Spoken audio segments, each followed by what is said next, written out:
Apa namanya ini? Anyang. Bambu. Oh, ini bahan Ini buat bahan anyang. Buat anyang ambu-ambu. Syedaralun, anyang atau ndelabak merupakan makanan khas Aceh Singkil paling diburu pada bulan puasa 1445 Hijriah. Tidak mengherankan jika pedagang takjil di daerah itu rata-rata menyediakan anyang sebagai salah satu penganan andalan. Anyang merupakan sebutan untuk makanan campuran aneka sayuran, kelapa gongseng, dan batang muda tumbuhan sejenis rotan. Warga pesisir berbahasa Melayu menyebutnya anyang, sementara penduduk yang tinggal di daerah aliran sungai menyebutnya delabak. Bahan baku utama anyang adalah batang muda tumbuhan sejenis rotan yang dibagi dua rasa.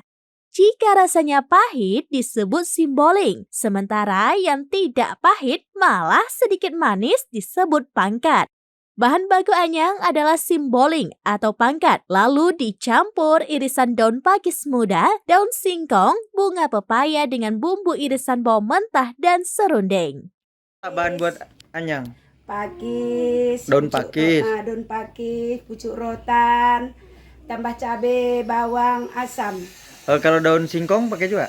Enggak. Enggak ya. Kalau ininya pakai pangkat atau Pucuk rotan bilang.